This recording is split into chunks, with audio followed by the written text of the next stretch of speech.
Aking ibinabahagi ang kapayapaan sa inyong lahat.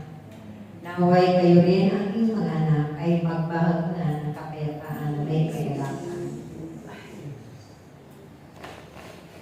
Sa araw na kayo pinagpala ng Diyos, ay isang himala na inyong nakamtan sa inyong mga buhay.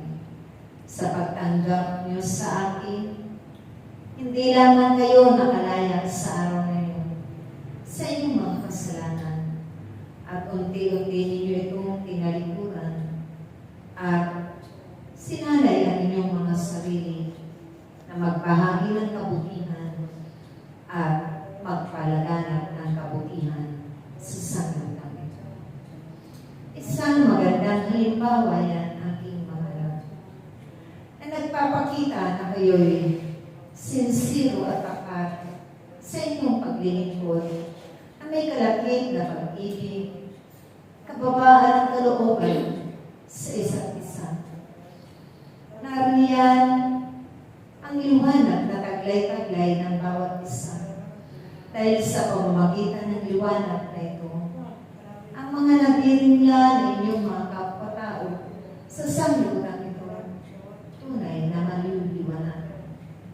Hindi lamang sa pagpapahayag ng mabuting balita, bagkus sa inyong mga paggawa, sa inyong mga pagsunod ng buong pag-ibig at pagkakaisa. Naway ito man ay manatili ang aking mga anak, dahil sa tuwing tayo'y natitipan at nagkakatipon, ang mga bagay na ito ay aming ipinapaalala, inihahayag ng tuwiran sa inyo. Dahil ang Diyos na inyong tinatawag, inyong pinapapurihan, sinasamba ay tunay na mabuti.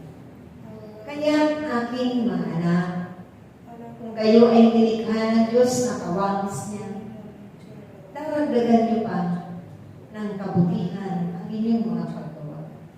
May kagalakan, may pang-uunawa sa isa't isa, may pagpapatawad, dahil ang Diyos ay mapagpatawad. Kaya ang mga bagay na aking itinuturo at aking mga aral na iniwan sa inyo, ipagpatuloy niyo ito na hindi ninyo panghihinawaan ganapin. Buong kagalakan at buong pag-ibig, buong kasiyahan, ganapin ang lahat ng ito. Dahil yan ay mga mahalagang ipinag-utos ng Diyos sa sanglibutan ito, sa kanyang mga anak na itinuturing at kanyang kinakalingan, pinamamahalaan. Sa bawat pagsasanay ninyo ng pagpapahayag ng mabuting balita, huwag ninyong katakutan ito aking mga anak.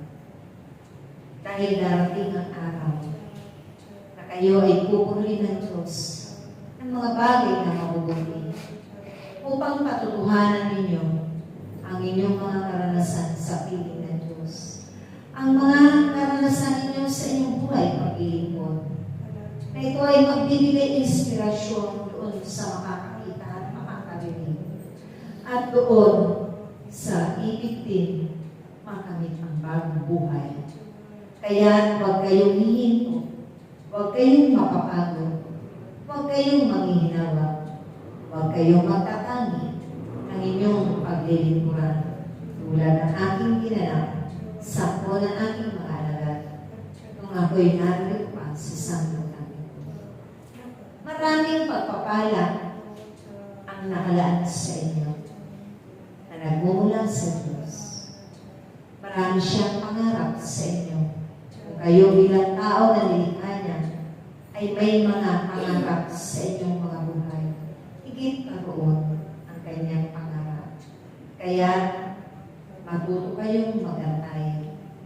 Nagdumating ang mga biyaya at pagpapala ngayon na kaloob ng Diyos at laan sa inyong lahat.